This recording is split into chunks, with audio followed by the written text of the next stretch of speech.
News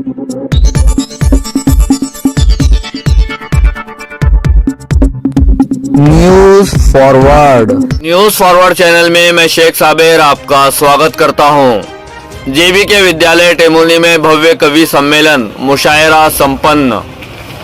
Shrimati JBK विद्यालय में कवि सम्मेलन का आयोजन किया गया। इस कवि सम्मेलन की अध्यक्षता कवि पीजी तामिकर ने की। वहीं उद्घाटक के रूप में साहित्यकार प्रोफेसर मधुकर जादव मौजूद थे।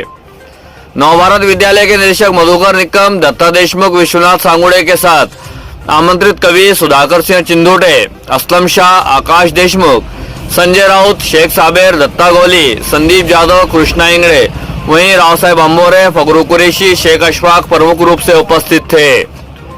कवि सम्मेलन की शुरुआत शेख साबिर की कविता एक बेटी जरूर होनी चाहिए से हुई। इसके बाद मधुकर जादव, असलम शाह, संजय राउत, दिव्यांग कवि आकाश देशमुख, संदीप जादव, सखाराम बोरकर, प्राध्यापक मधुकर झटे, उज्ज्वला आवटी, नंदकिशोर काड़े, इन कवियों ने अपनी कविता सादर की। सूत्र संचालन सखाराम बोरकर और आभार संजय कुलकर्णी ने किया। देखिए न्यूज फॉरवर्ड की कुछ झलकियां। अरे म्हणे तुला काय समजलं रे, तू वा वा वा वा पुन्हा म्हणा करतो म्हणे, असं काय त्याच्यात मुर्गी तो त्यो काय म्हणतो, तुम्ही काय ऐकलं म्हणे, मुर्गी के ऊपर मुर्गी, मुर्गी के ऊपर मुर्गी, काय बैलेंस है म्हणे, पहा ना बैलेंस तो पहा तो मैं कह रहा हूँ कि गर्मियों में घनी छाँव, सर्दियों में धूप होती है, बेटियां सिर्फ बेटियां नहीं माँ का रूप होती है। वाह वाह वाह। एक और शेर है मेरा लिखा हुआ, और ये यहाँ पर बैठे जितने भी फादर है, जितने भी पप्पा है, इस बात को उनको भी एहसास हो जाएगा कि देख परेशान मुझे वो भी तो दुखी हो जाती है, देख परेशान मुझे वो भी तो दुखी हो जाती है, मुझको अपनी बेटी में भी माँ नजर आती है, मुझको अपनी बेटी में भी माँ नजर आती है।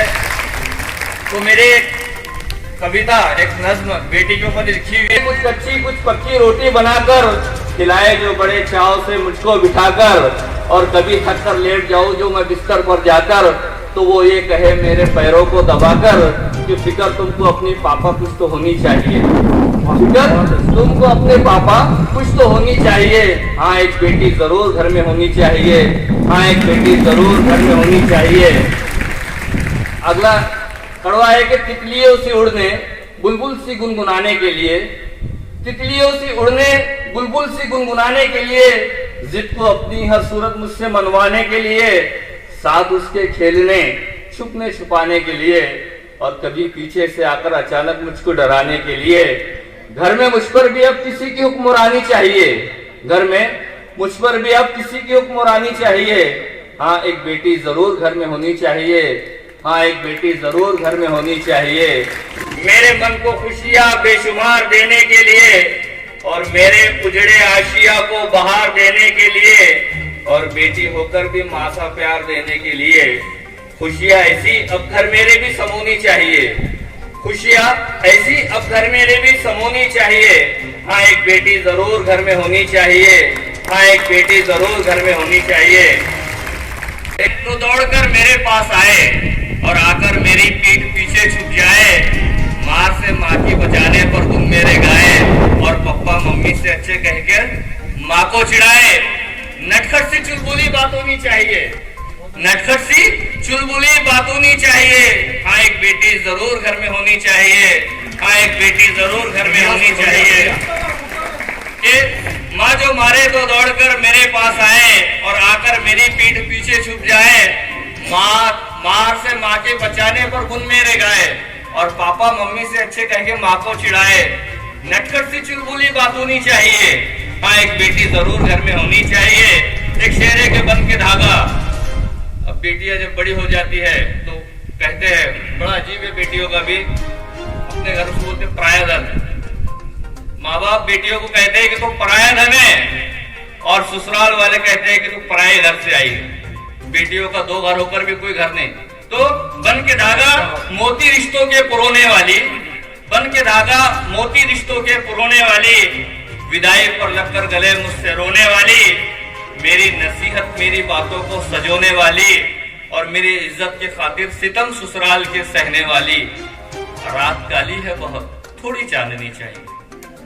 रात काली है बहुत, थोड़ी चांदनी चाहिए।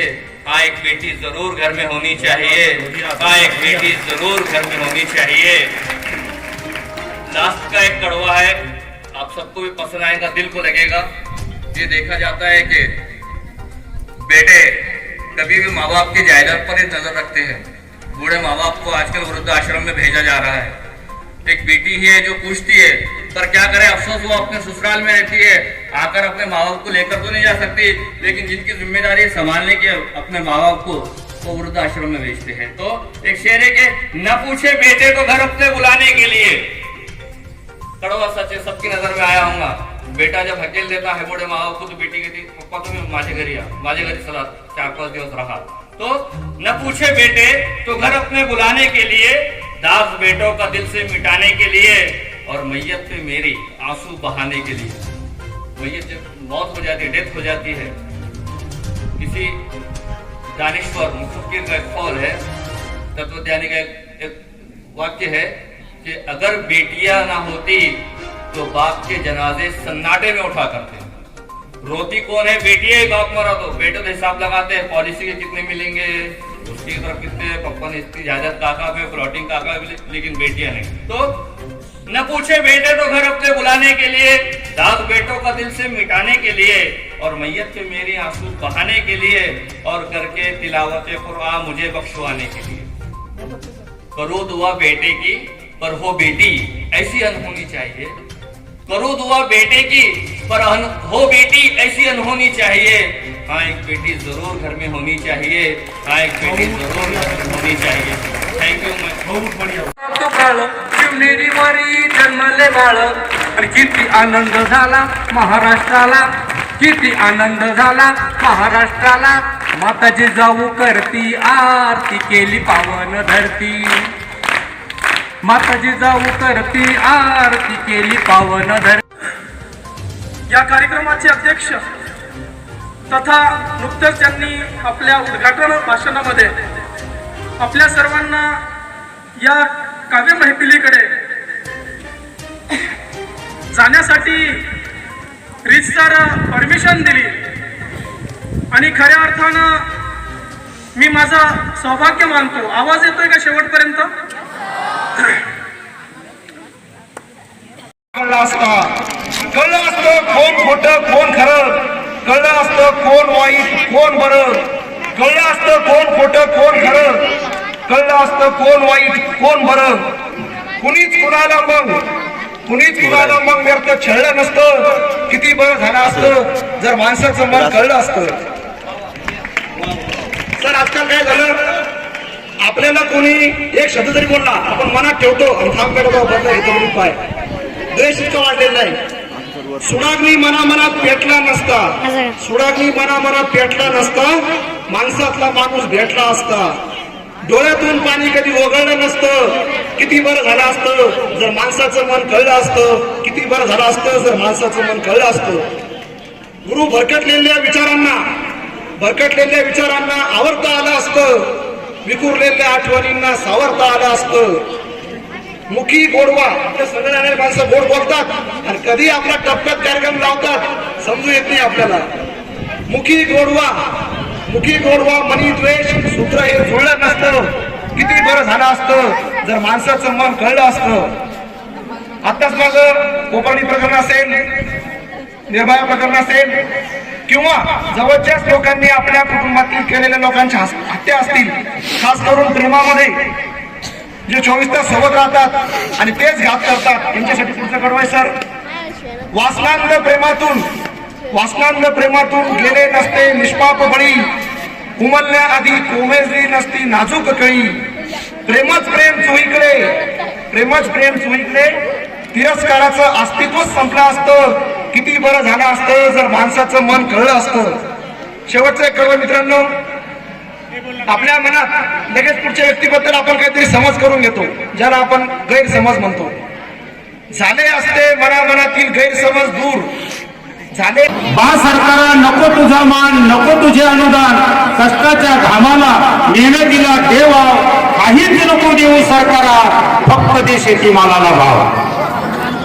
घाम गाळूनी पिकवितो आम्ही शेतात माणिक मोती, घाम गाळूनी पिकवितो आम्ही शेतात माणिक मोती, भाव पाडूनी शेतमालाचे करीती तू त्याची माती, कायम तोट्याची शेती पिकविण्या कशी येईल हाव, काहीच नको देऊ बा सरकारा, फक्त दे शेतीमालाला भाव. शहराच्या लखलखाटाला पैशाची होते तजवीज, कारण आपण जर मोठमोठ्या मेट्रो सिटीत गेलो तर तुम्हाला सर्वत्र लखलखाट दिसेल, परंतु शेतकऱ्यांचे कसे हाल आहे हे या ओळीत मी मांडण्याचा प्रयत्न केला. शहराच्या लखलखाटाला पैशाची होते तजवीज, शेतकऱ्यांना मात्र मिळते फक्त रात्रीलाच वीज. अंधाऱ्या रात्रीतच साप विंचू साधतात डाव, काहीच नको देऊ बा सरकारा, फक्त दे शेतीमालाला भाव. शेतात पिकलेला आमचा साराच कच्चा माल आहे, कारण शेतात पिकलेला हा माल कच्चाच असतो. शेतात पिकलेला आमचा साराच कच्चा माल आहे, कृषी प्रधान आपल्या देशात शेतकऱ्यांचे हाल आहे. पक्क्या मालावरती आहे त्या उद्योजकाचं नाव, काहीच नको देऊ बा सरकारा, फक्त दे शेतीमालाला भाव. भाव कांद्याचे वाढता, भाव वाढता कांद्याचे तुमच्या डोळ्यात पाणी येते, भाव वाढता कांद्याचे तुमच्या डोळ्यात पाणी येते, दुसऱ्याच दिवशी त्या कांद्याची निर्यात बंदी होते. कापूस सोयाबीन मकाचेही बाजारात पाडले जातात भाव, काहीच नको देऊ सरकारा, फक्त दे शेतीमालाला भाव, फक्त दे शेतीमालाला भाव.